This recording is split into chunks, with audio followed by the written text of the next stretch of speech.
E... Sim, recorde.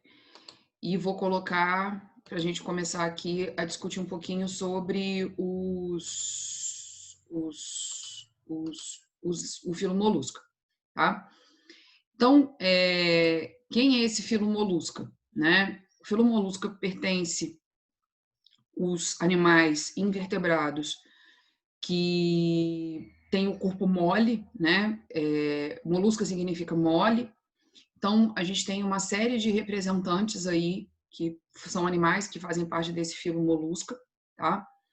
Que são desde dos caracóis, que são bem conhecidos da gente, das lesmas, e de animais marinhos, né, como lula, polvo, o náutilo, a sépia e outros animais, tá? Que não são talvez muito conhecidos porque eles não são comestíveis ou não são tóxicos ou não causem nenhum problema de saúde aí na vida das pessoas, tá?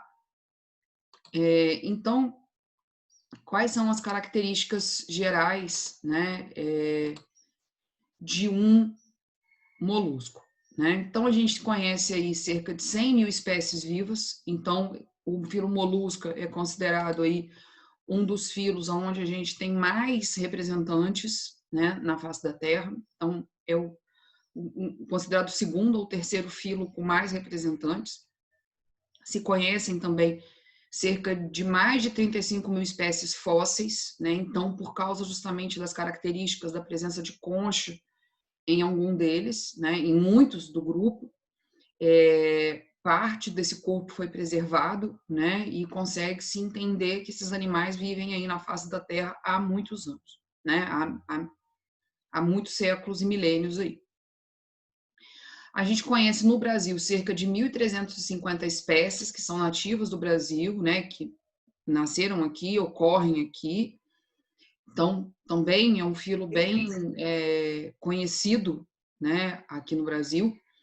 É um grupo que a gente pode considerar que é muito diversificado. A gente tem desde indivíduos muito pequenininhos, né, de 1 milímetro, 1 centímetro, até indivíduos enormes, com 8 metros, como o caso dos polvos e das lulas gigantes que ocorre na Ásia.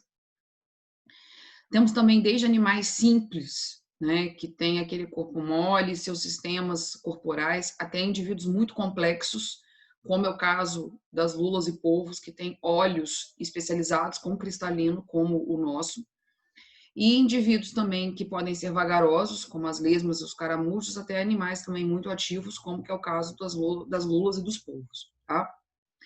E a gente tem aí animais de diferentes hábitos. Então, a gente tem animais que são herbívoros, que são parasitas, que são predadores.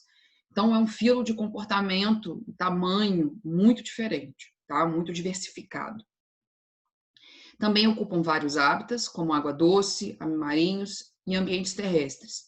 Mas um detalhe importante da gente falar de ambiente terrestre é que esse ambiente ele precisa estar sempre úmido, que são ambientes úmidos, né? Então, por exemplo, a gente não vai encontrar uma lesma andando no deserto, né? Então, caramujos e lesmas que estão aí mais presentes na nossa vida do dia a dia, né? Que a gente encontra no jardim, a gente encontra andando na rua, eles sempre aparecem na época de chuva ou numa época que está muito úmido.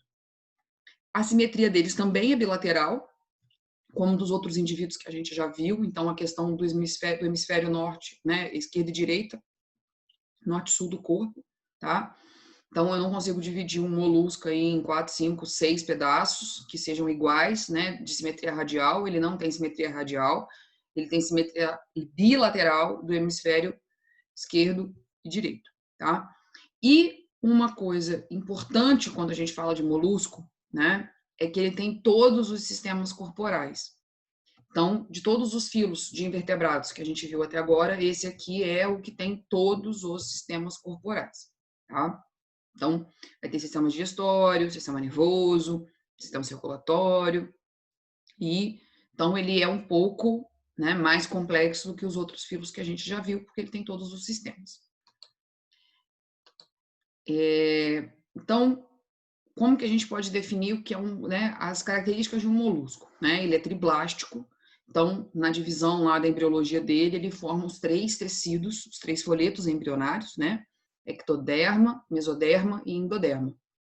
A segmentação dele é em espiral, né? É ligada à questão do ovo, né? Então, tem a questão da questão de ser espiral, então de ser aquele espiral do caderno, né? Aquela onda justamente por causa da formação da concha, tá? Na maioria deles. Eles são protostômios, então a blastocele lá vai formar a boca, e eles são equisocélicos, que também estão ligados à questão da blastocele formar a boca. Ele tem um celoma limitado, né?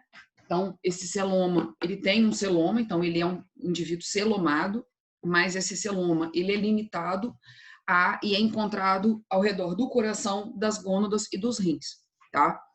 Então, é uma característica importante quando a gente fala de molusca, é deles terem esse celoma limitado a esses 3 órgãos, tá? Coração, gônadas e rins. E uma coisa também diferenciada que os moluscos têm dos outros filos de invertebrados, né, é a questão da presença da rádula, que é um órgão raspador, né? Então é uma boca que raspa, tá? Então isso é uma característica importante, tá? Da gente lembrar a questão da presença da rádula, que é esse órgão que vai raspar, né, o substrato e para se alimentar, tá? Opa. Então, aqui, né, é um exemplo hipotético de um molusco. Então, a gente repara aí todos os sistemas, né? A gente repara vários órgãos que ocupam aí vários sistemas, tá? Então, eu tenho a boca, essa rádula, que é esse órgão raspador, que funciona como um dente, né? Analogamente, a gente pode falar que é um dente. E ele tem esse anel nervoso aqui em volta também da faringe, né? Da laringe, da traqueia, que vai se espalhar aí por todo o corpo, né? Então, o animal, quando ele é tocado, não sei se alguém já tocou uma lesma ou tocou um caramujo, ele se fecha, né? Ele se encolhe, então, justamente por causa do sistema nervoso que percorre todo o corpo do animal, tá?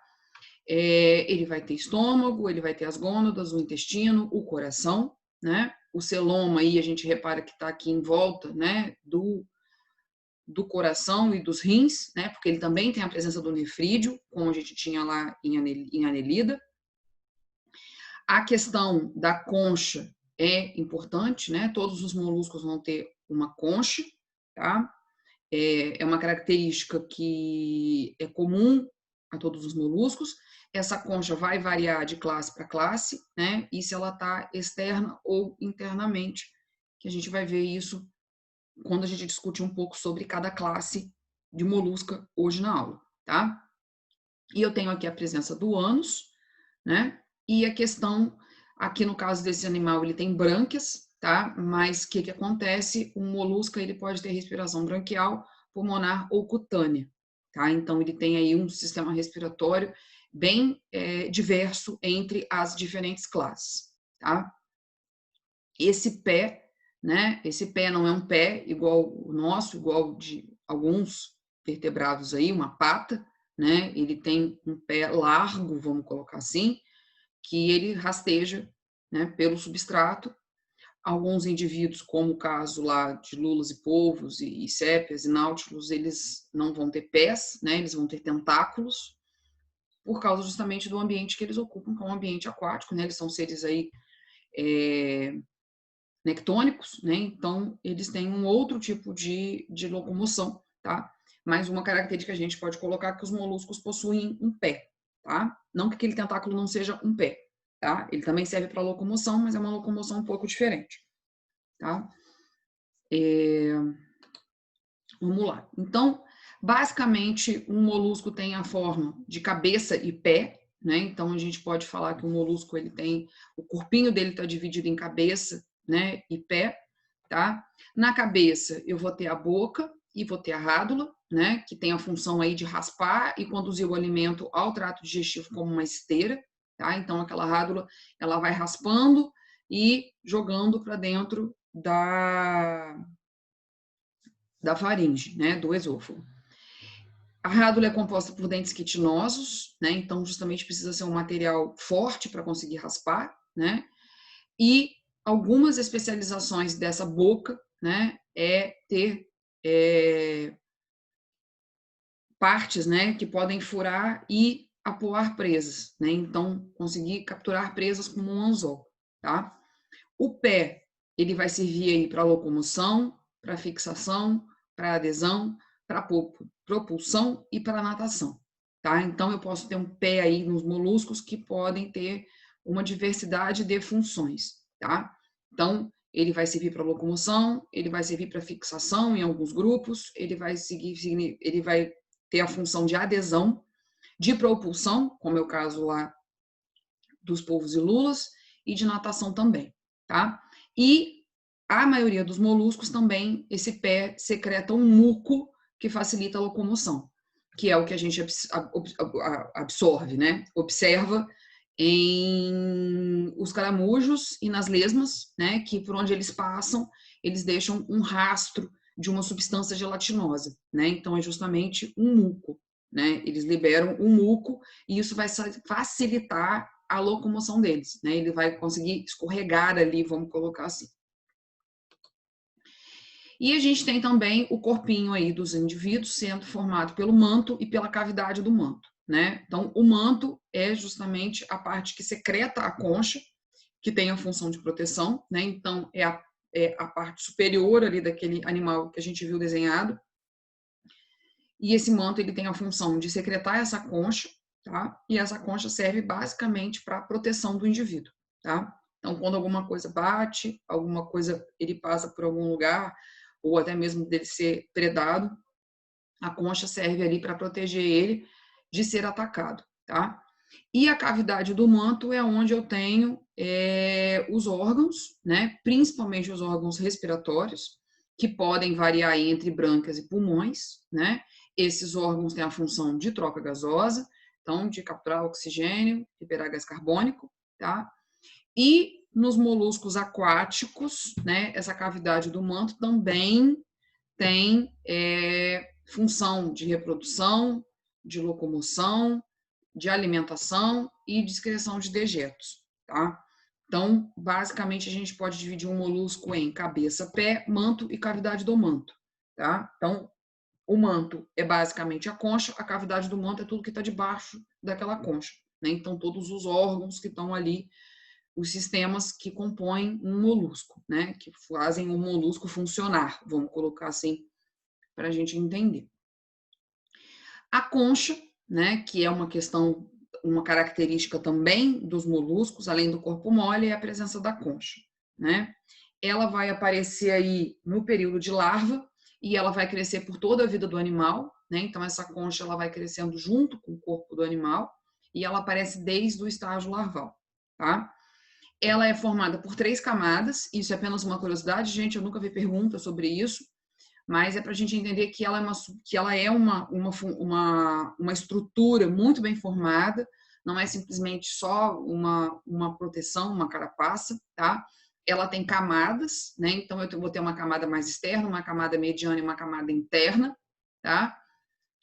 Que vai ter, né, um desgaste, tá? E um pedaço, né?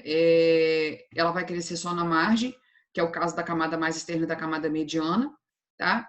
E a camada interna é realmente a camada que vai crescer, vai ser secretada o tempo todo e ela vai crescer em espessura, né? Então ela vai, vamos colocar entre aspas, engordar. Então é a camada interna que engorda a concha, tá?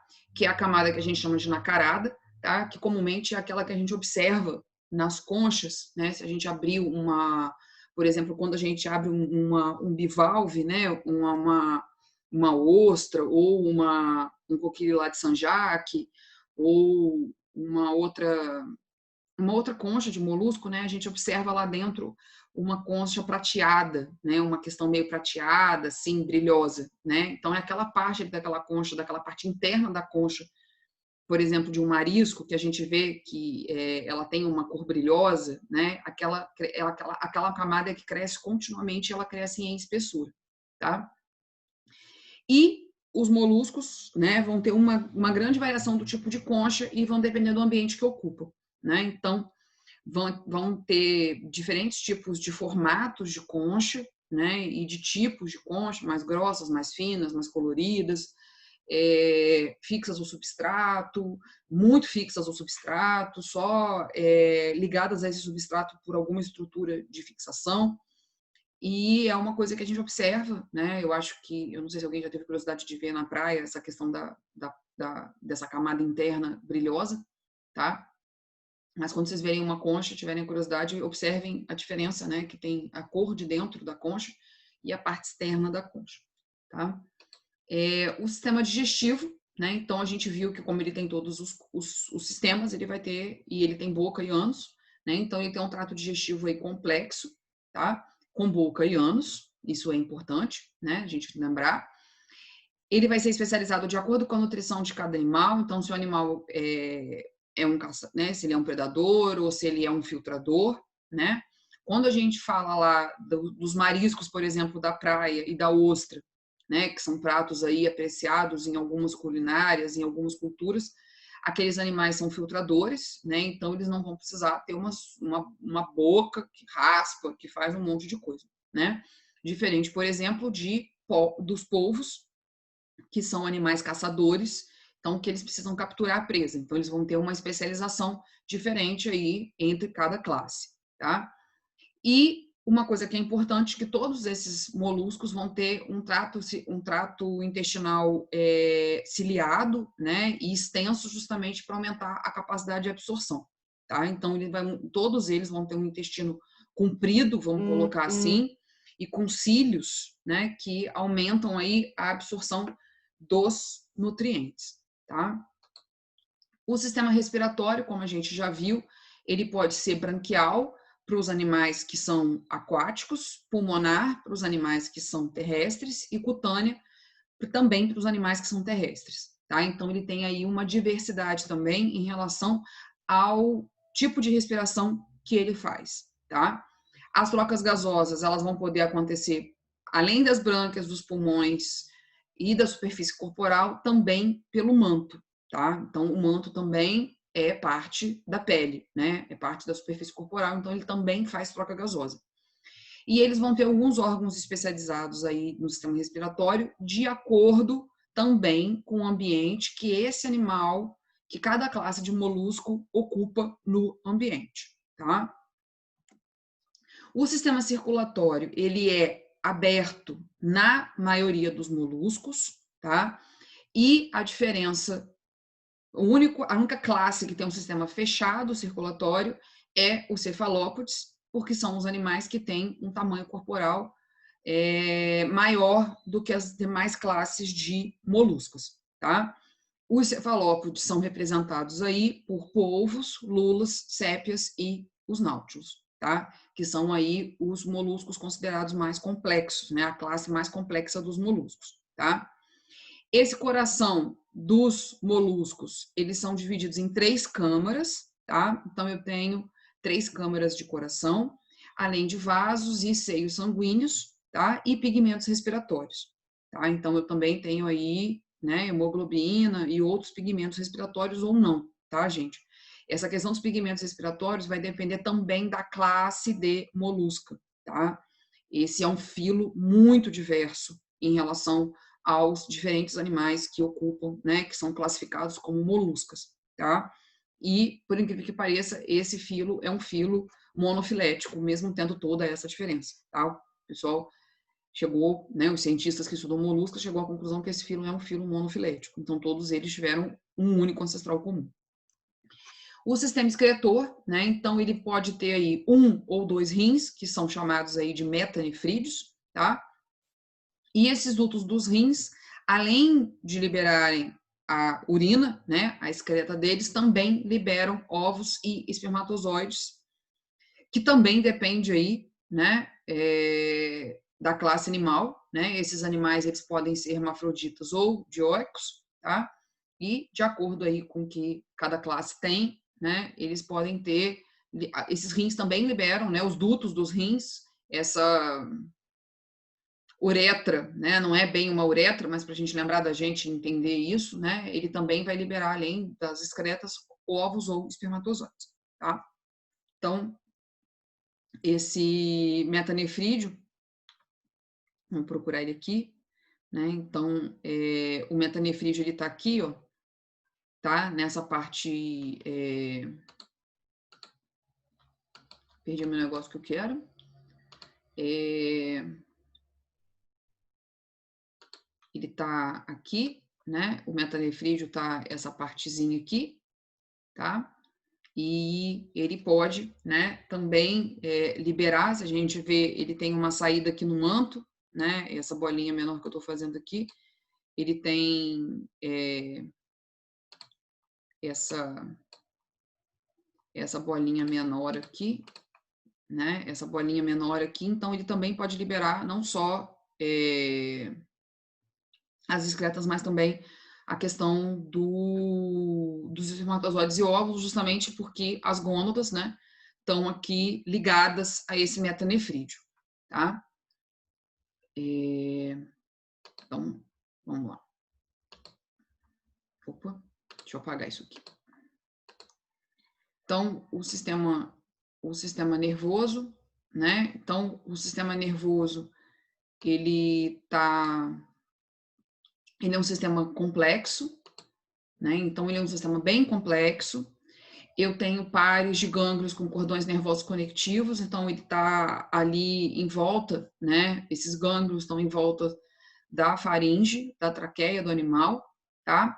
E isso se conecta totalmente, né? Tem vários cordões que são espalhados, né? Vão ser ramificados, né? Um termo bonito, ramificados, ao longo do corpo do animal, tá? Além disso, os moluscos, eles podem ter vários órgãos especializados relacionados a tato, ao olfato, a paladar, a equilíbrio e visão, tá? Ele também tem células neurosecretoras, que vão liberar aí hormônios e controlar também a osmorregulação, né?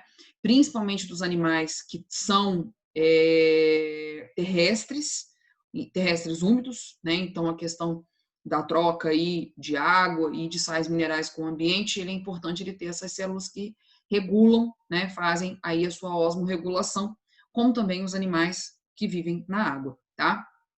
E uma coisa interessante se falar, que os cefalópodes têm olhos altamente desenvolvidos, né? Então, os olhos dos cefalópodes têm uma espécie de cristalino, como acontece nos nossos olhos, tá? Nos olhos dos humanos.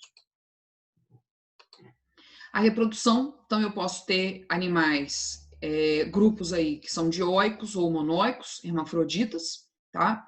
Então, dioicos eu posso ter animais, né, grupos aí que eu vou ter os sexos separados, né? Vou ter um indivíduo macho, um indivíduo fêmea, ou eu posso ter grupos que eu tenho indivíduos monóicos, que são hermafroditas, tá?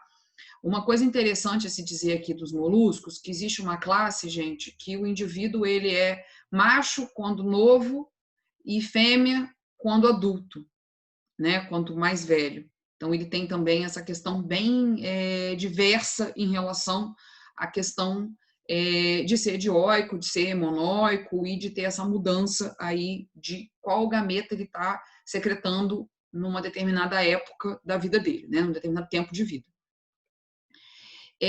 O desenvolvimento dos moluscos vai ser indireto, né? Ou direto, tá? Nos animais indireto, eu vou ter a formação da larva trocófora, como eu tinha lá nos anelídeos. Então, isso aqui é uma característica que liga os moluscos aos anelídeos, tá? Que é a presença da larva trocófora, tá?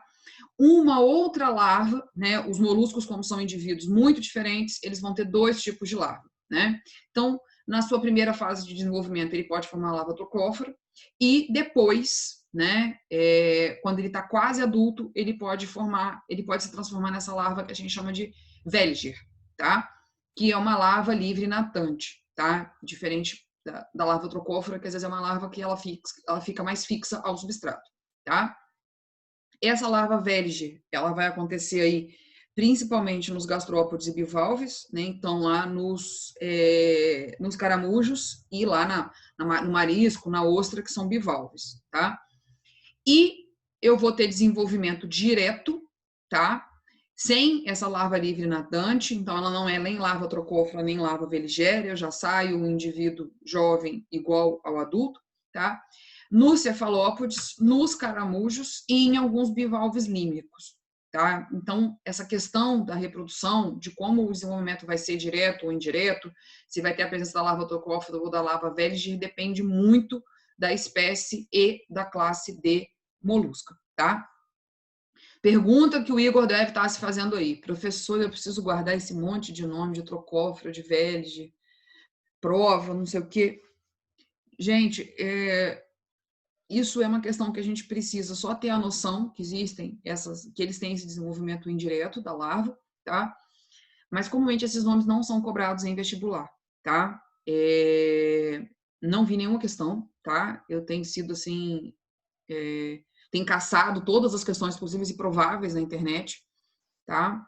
E não tenho visto coisas que perguntem tão específicas, tá? A não ser que fossem perguntas de provas da universidade, tá? Lógico que se você faz, né, um curso de biologia, um curso de oceanografia, um curso que estuda animais e que estuda animais, até que porque na veterinária, na zootecnia nem tanto, não tem tanto essa questão tão complexa, tá?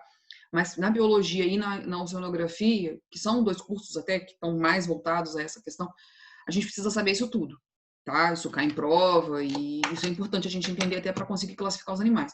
Mas no ensino médio e pré-vestibular, a gente precisa ter noção que essas coisas existem, tá? Mas isso não eu não preciso fazer um papel, né, e colar pelo quarto para estudar isso, tá? Com esses assuntos, eu preciso saber que moluscos têm desenvolvimento indireto ou direto e que eles podem ser dioicos ou monoicos, tá? Isso é importante a gente saber, tá? Esses detalhes são que, como eu brinco que algum dia, eu sempre brinco com isso nas aulas, que algum dia eu acho que os vestibulares vão chegar ao ponto de perguntar essas coisas, tá? Porque se a gente olhar as provas de 20 anos atrás, por exemplo, muita coisa não se mais virou tão senso comum que não se pergunta mais, né? Se questiona hoje ao aluno o conhecimento de coisas um pouco mais complexas do que num vestibular de 10, 15, 20 anos atrás, como o caso do vestibular que eu fiz há 15 anos atrás, né? Na verdade, há mais de 15 anos atrás, tá, gente? Então, as coisas mudaram, né? Algumas coisas vão mudando, né? Vão evoluindo, vamos colocar assim, ao longo dos anos, né? Então, a gente tem, só para a gente entender, né? Essa larva trocófora, tá? Então, ela não parece aí com o indivíduo adulto, tá? Diferente da Veliger, que parece um pouco, tá? Então, o ovo, né, tem o desenvolvimento aí da larva trocófora. A gente já vê aqui a presença da concha. Então, para a gente entender também que isso é importante, que eu já vi questões sobre isso, né? Então, a concha ela é formada desde o desenvolvimento, do primeiro desenvolvimento, desde lá da larva do molusco, tá? Essa larva ela vai se desenvolvendo até que ela vira, né? Ela se transforma nessa larva Veliger, que já é uma larva quase o adulto, né? Quase o indivíduo que precisa ser formado. Essa larva ela vai amadurecer, vai formar uma ostra juvenil e essa ostra juvenil vai chegar na ostra adulta, que vai ter aí todos os órgãos, né? E vai se reproduzir novamente. E esse ciclo vai continuar indo, né? Continuando, né? Então, a reprodução aí continua nos animais, tá? Então, no caso aqui dos bivalves, no caso das ostras, eu tenho a presença dessa larva Veliger, que seria o segundo estágio, né? A larva trocófora é o primeiro estágio, a larva Veliger é o segundo estágio. Então, a larva Veliger, só para a gente ver aqui, né? Ela tem quase todas a formação de um indivíduo adulto, né? De um indivíduo jovem. Então, ela tem pé, ela tem os órgãos de equilíbrio, no caso aqui o estatocisto, e uma foto, né? Isso aqui é uma foto de microscópio para a gente ver de lupa, né? Ela tem aqui esses cílios, né? Esse véu que ajuda ela a se locomover e a se proteger, mas a gente já vê aqui a presença da concha como um adulto, né? Então aquela concha espiralada, o estatocisto essa parte aqui onde tem esse pontinho preto, né? Então tem alguém que sempre me pergunta, professora, queria ver uma foto de como é que é, né? Aí eu me lembrei que sempre tem essa pergunta da foto, eu falei, não, deixa eu mostrar ao vivo e a cores, né, como é uma larva Veliger. Então, a gente tem aí os moluscos divididos, alguns livros colocam 7 classes, outros colocam 8 classes, tá? Se colocava 7 classes antigamente porque essas duas classes, aplacófora e poliplacófora, eram consideradas uma classe só, tá? Mas hoje são 8 classes de moluscos, tá? Então, a primeira classe, né, do filo molusco aí, as primeiras classes é a caudofetada, tá? E a Solenogastres, tá? Então, essas duas classes, antigamente, elas eram consideradas da classe apacófora, tá? Justamente porque esses dois indivíduos aqui, eles não apresentam concha, tá? Então, por causa justamente desse nome aplacófora, né? Então, sem concha, sem placa, tá? Mas hoje, essas duas classes são vistas separadas, tá? Essas duas classes de moluscos são os moluscos menos complexos, tá? Então, ele tem aí a questão de ser sem concha, né? No caso da caudofetada, ela tem uma concha, tá? Uma concha muito simples, tá? E quase não aparente. Então, por isso que há muito tempo ela foi considerada essa classe de ser sem concha, tá? Então, tem essas características de concha, cabeça, pé, abertura ventral e órgãos excretores ausentes, né? Então, eles não têm conchas. Então, caudofetada e solenogastres não têm concha, isso é importante a gente saber. Caudofetada tem sexos separados, solenogastres são hermafroditas, então são monóicos. Comumente, né, eles têm a questão de brânquias, né, porque eles são animais aquáticos. E uma coisa interessante da gente falar, que o Solenogastres, que é esse indivíduo aqui, gente, que parece um tubo, né, ele tem essa questão da mudança aí de sexo ao longo do desenvolvimento dele, tá? Então, quando ele é mais jovem, ele excreta gametas masculinos, e quando ele fica mais velho, ele excreta gametas femininos, tá? Eu não vou ficar discutindo muito, né, cada classe, porque, por exemplo, essas duas classes aqui, eu nunca vi isso sendo cobrado, tá? Em prova de vestibular. Até porque, como não são animais que convivem muito com as pessoas, né, que a gente tem muito contato, a gente nem conhece, né? Eu, particularmente, falo para vocês que eu acho que eu já vi isso aqui, o Solenogastres, em aquários, tá? Mas em aquário uma vez, mas esses indivíduos, por exemplo, o gaudofetado, eu só vejo em vídeo sobre ambiente marinho, né? Não são animais que são comestíveis ou que transmitam doenças ou que sirvam para algum, né? Que tem um uso econômico, né? Então, a gente acaba não tendo contato com eles, tá? Monoplacófora, né? Então, mono significa uma, né? Então, ele tem uma placa, ele tem uma concha, tá? A maioria desses indivíduos dessa classe estão extintos, então são animais aí que a gente só encontra fósseis, tá? Eles são pequenos, têm uma concha única, né, arredondada. O pé forma umas solas, a gente vê essa foto aqui, né? Então ele tem uma sola igual de sapato e ele é rastejante, até por causa dessa característica da concha. Ele tem rádulo, os órgãos são todos impares, então ele tem 2 pulmões, eles têm 2 corações e eles têm sexos separados, tá? Então, os outros lá não tinham conchas, esse aqui já tem uma concha. Então, é só para a gente olhar aqui como que é, né? Então, ele tem tudo isso aqui duplicado, tá?